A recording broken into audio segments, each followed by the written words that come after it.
What about you leprechauns? How are you all today? I apologise for any of the interrupting noises you might hear. You hear that bell? That is the sheep over there. And the dog barking? She's over there.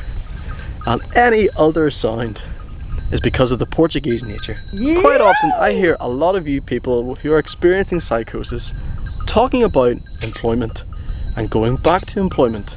Now I can't tell you what to do with your job, but I'm going to share with you what I did with work in general. So, not only did I not work for a year and 7 months during my psychosis recovery, but also before my psychosis, I didn't work for 5 months.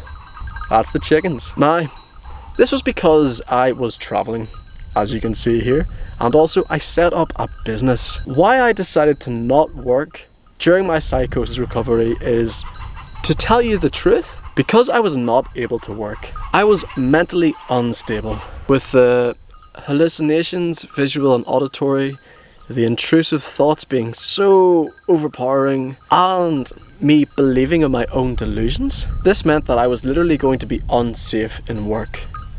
Unsafe because I may have acted irrationally, and also someone could have taken advantage of me.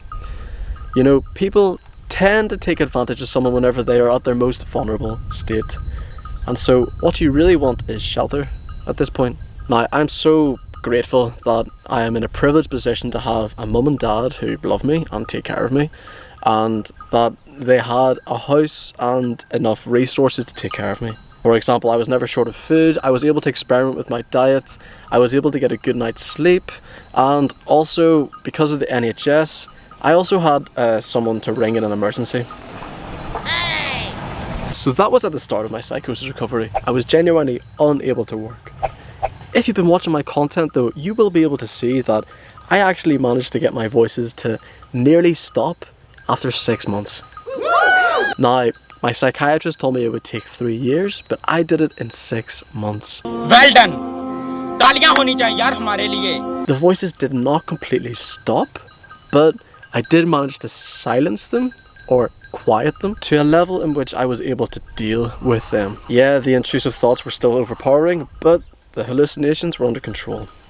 So, why did I not go back to work at this point? Well, the reason I did not go back to work at this point is because I still was mentally unstable. I still had so much trauma that needed addressed. Trauma from the psychosis and trauma pre-psychosis. Everything that caused my psychosis. I still had so many unknown questions that needed addressed, and I wanted to find the answers. Also at this point, I had not seen a professional psychologist yet. For those 6 months, I did have a crisis team, which were mental health nurses, who were very beneficial and actually probably more beneficial than the professional psychologist that I did see in a year's time, but I believed the professional psychologist would have been able to help me. Fast forward 6 months then, we're at 1 year. After 1 year, yes, I had been pretty consistent with my new health regime, and at this point I was seeing a professional psychologist. And why I did not go back to work at this point is because my recovery sort of went to a standstill at this point. I was learning a lot about myself, but I believed that the psychologist would have been able to help me more. I believed that my psychologist would have been able to give me all of the answers. And this is a vital lesson that I learned, that nobody has all the answers. The only person that can save you is yourself. And so after a year and 7 months, I finally got my first job. And this job was delivering takeaways for a local Indian in my town. Now this job was amazing. I fucking loved it. In this job, I was able to listen to podcasts while I was driving. I was able to practice interactions socially and to rebuild my confidence with reintegrating in society. This job was perfect for my personality type and perfect for me gradually getting my way back into employment. And even still, at this time, I still had family members ask me, "So when are you going to get a real job, Leo?" And, you know, I had worked in banks and sales jobs, making like 4k a month before that. So it is a bit of a downgrade, but that does not matter because for me it was the best thing at the time. And my family are just looking the best for me. On top of all this, I was studying the whole time. I was studying psychology and philosophy, and I even went to university to study psychology professionally. Now, my recovery would not have been possible if I did not do the work, if I did not do the education behind all of it. I truly believe it was thanks to my own studying of psychology and philosophy and biology and all this sort of things. Maybe not so much biology, but all of these things that I was able to recover from my psychosis. And so the year and 7 months was not a waste of time. Right now, I am so much stronger mentally, physically, and spiritually than I've ever been before. And it is thanks to these studies that I have been able to recover successfully. And so that year and 7 months without working was not a waste of time. In fact, it was probably my best spent time. Because the psychosis was the most challenging thing that I have ever been through in my life. And I'm sure it is also the most challenging thing that you will ever go through in your life. It's fucking horrible. But whenever you successfully recover from it, it is the most rewarding thing in your life.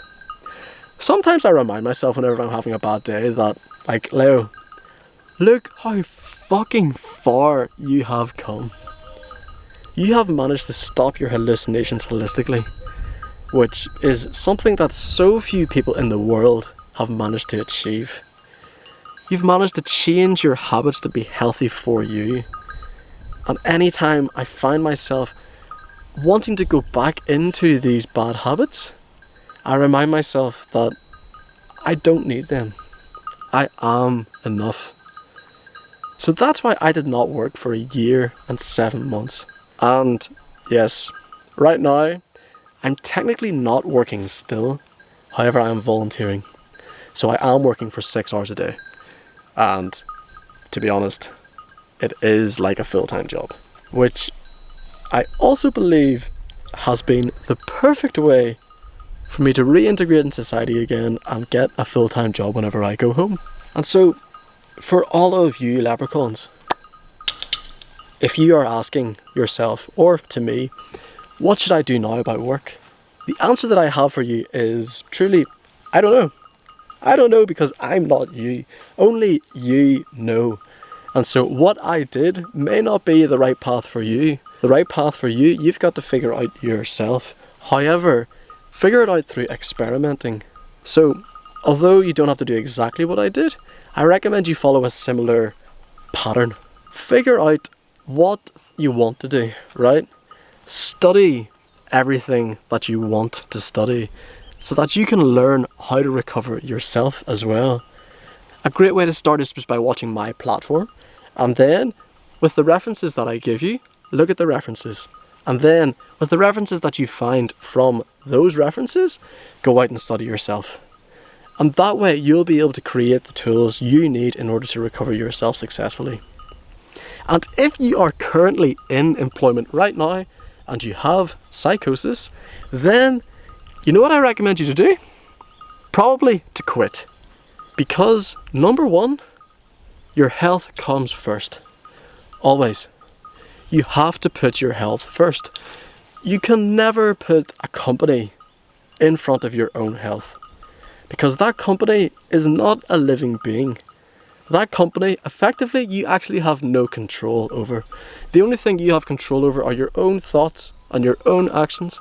And so, you gotta take responsibility for yourself and put your health first. Second of all, that boss that you work under, guess what? He doesn't give a fuck about you. Yes, that boss will only care about himself, his type of work that he is doing, maybe his family, and his prestige. So if you find yourself complaining about your boss, tell him to go fuck himself. Not literally, but to the pen and paper in your journal. You know what I mean? And quit your fucking job and put your health first. So that is all from me today, leprechauns.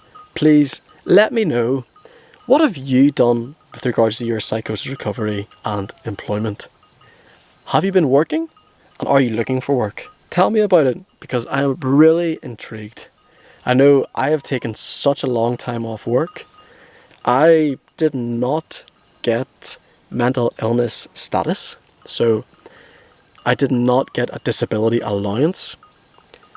The reason for this is bullshit, by the way. The reason I did not get disability allowance is because I was traveling, and because I was not in the country for a certain amount of time, they refused to give me the disability status. Even though I had lived there for 22 years, or 22 years, yeah, paying taxes, and they still wouldn't give me it. So because of that, I did not get any money from the government for like a year and a half.